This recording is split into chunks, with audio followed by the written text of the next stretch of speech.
सांगितलंय।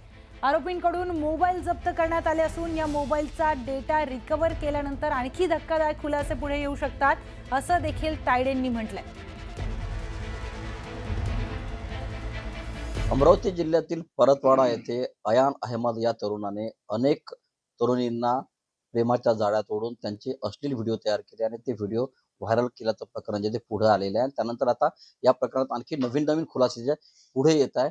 काल एक व्हिडिओ जो आहे तो व्हिडिओ देखील पुढे आलेला आहे की अयान अहमद हा रात्रीच्या वेळी केक कापतो आहे आणि पोलीस त्याला केक भरवताना व्हिडिओ देखील पुढे आलेला आहे। माझ्यासोबत बोलण्यासाठी अचलपूर मतदारसंघाचे भाजपचे आमदार प्रवीण तायडे आहेत। प्रवीण भाऊ, मला सांगा, काल तो एक व्हिडिओ जो आहे तो पुढे आलेला आहे। केक पोलीस त्याला केक भरवतानाचा जो व्हिडिओ आहे, तुम्ही कशा पद्धतीने पाहता याकडे? एकीकडे पोलीस म्हणतात की आम्ही कारवाई करतो, तर दुसरीकडे रात्री 12 वाजता पोलीस जर त्याला हटकत नसेल तर काय म्हणावं याला?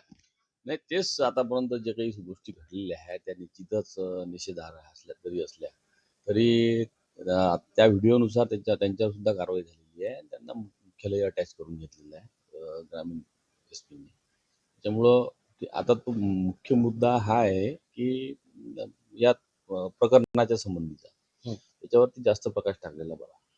या प्रकरणात आतापर्यंत पोलिसांनी सांगितलं की 8 मुलींचेच लैंगिक शोषण झालेलं आहे, त्यांचेच व्हिडिओ आलेले आहे। तुम्हाला काय वाटतं की आणखी ही व्याप्ती वाढू शकते आणखी आतापर्यंत याशिवाय? जे 5 मोबाईल हस्तगत केलेले आहेत त्या 5 मोबाईल मधला जो डाटा जो रिकव्हर केलेला म्हणजे केला जाईल आज उद्या, त्याच्यावरती जास्त निर्भर होईल की 5 आहे की 15 आहे की 20 आहे। आणि निश्चितच कालच्या मी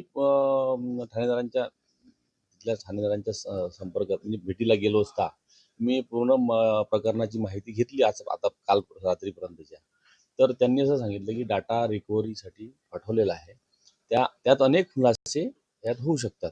त्याच्यामुळं अजूनही काही या प्रकरणाला ब्रेक लागला असं होते अचलपूर मतदारसंघाचे आमदार प्रवीण तायडे, त्यांनी सांगितलं की या प्रकरणात आता पोलिसांनी आतापर्यंत 5 मोबाईल हस्तगत केलेले आहे आणि 5 मोबाईल मधून डाटा जो आहे तो डाटा रिकव्हर करण्याचं काम जे आहे ते सुरू आहे। त्यामुळं हे डाटा रिकव्हर झाल्यानंतर यामध्ये आणखी मुलींची संख्या वाढू शकते। आता केवळ अल्पसंख्याक समुदायाच्या मुली आहे, आणखी त्या इतर धर्मीय मुली देखील त्यात असण्याची शक्यता नाकारता येत नाही। त्यामुळं डाटा रिकव्हर झाल्यानंतर या प्रकरणात आणखी काय खुलासे येतात हे पाहणं आता महत्त्वाचं ठरणार आहे। बातमी आहे नाशिक